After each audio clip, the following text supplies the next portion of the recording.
بسم اللہ الرحمن الرحیم۔ السلام علیکم۔ صرف ایک رب کی ذات ایسی ہے جب معافی مانگنے پر یہ نہیں پوچھتا کہ غلطی کیوں کی تھی، ورنہ یہ لوگ ایک غلطی کے پیچھے ساری اچھائیاں بھول جاتے ہیں۔ نہ میں گرا نہ میری امیدوں کے مینار گرے، پر کچھ لوگ مجھے گرانے میں کئی بار گرے۔ زمین کی وکالت نہیں چلتی جب کوئی فیصلہ آسمان سے اترتا ہے۔ موسم گرما میں تکیے میں اگر تھوڑا سا کافور ملا دی جائے تو اس سے تکیہ ٹھنڈا بھی ہو جائے گا اور خٹمل بھی نہیں پڑیں گے۔ اس کے علاوہ بارش کے موسم میں گھر میں لوبان کی دھونی ضرور دیں، اس سے سیلن ختم ہو جاتی ہے۔ نمی والے موسم میں بال بہت جھڑتے ہیں، اس کے لیے میتھی کو رات بھر بھگو دیں، صبح پیس کر پیسٹ بنا لیں اور اسے بالوں کی جڑوں میں لگائیں اور 30 منٹ بعد دھو لیں۔ یہ ماسک جڑوں کو مضبوط بناتا ہے۔ مٹی کے گھڑے کا پانی پینا جسم کے پی ایچ لیول کو بہتر کرتا ہے، تیزابیت کم کر کے ہاضمہ بہتر کرتا ہے اور پیٹ کی جلن سے نجات دیتا ہے۔ سائنسی تحقیق کے مطابق کالا نمک صرف ذائقہ بڑھانے والا مسالہ نہیں بلکہ متعدد طبی فوائد کا حامل قدرتی غذائی جز بھی ہے۔ انسان پر جب اچھا وقت آتا ہے تو بھولنے والی چیزوں میں سب سے پہلے اپنی اوقات بھولتا ہے۔ اخروٹ ہونٹوں کی خوبصورتی کے لیے بہت فائدہ مند ہے۔ کھانسی اور دمے کے مریضوں کو ناریل نہیں کھانا چاہیے۔ چائے میں پانی زیادہ نہ ابالیں، اس سے چائے کا ذائقہ خراب ہو جاتا ہے۔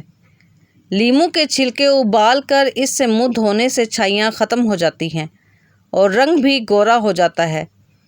ہر دن ادرک کا ٹکڑا منہ میں ڈال کر چوسنے سے آپ 90 سال تک جسم میں کمزوری محسوس نہیں کریں گے۔ اگر گھر میں چونٹیاں نظر آنا بند ہو جائے تو یہ غربت کی علامت ہے۔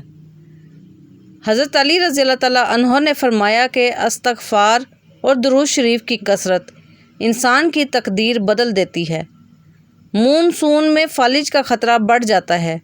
ہائی بلڈ پریشر، ذیابیطس، ہائی کولیسٹرول اور دل کے مریضوں کو اس موسم میں زیادہ احتیاط کی ضرورت ہوتی ہے۔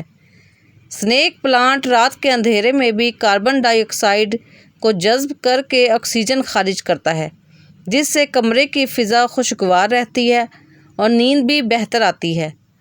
انڈا بالکل ٹھیک ہے یا خراب؟ اگر انڈا تہہ میں سیدھا لیٹا رہے تو یہ بہت تازہ ہے۔ اگر انڈا سیدھا کھڑا ہو جائے لیکن پانی کے اندر ڈوبا رہے تو یہ ابھی بھی کھانے کے لیے محفوظ ہے لیکن پرانا ہو چکا ہے۔ اگر انڈا سطح پر تیرنے لگے تو اسے پھینک دینا ہی بہتر ہے۔ مٹی کے پیالے میں اونٹنی کا دودھ گرم کر کے پینے سے بدن میں طاقت آ جاتی ہے۔ بکرے کی چربی کھانے سے بال سفید نہیں ہوتے۔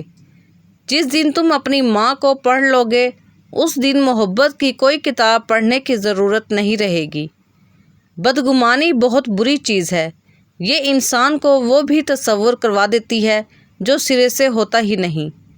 روزانہ نہانا جلد کو نقصان پہنچاتا ہے۔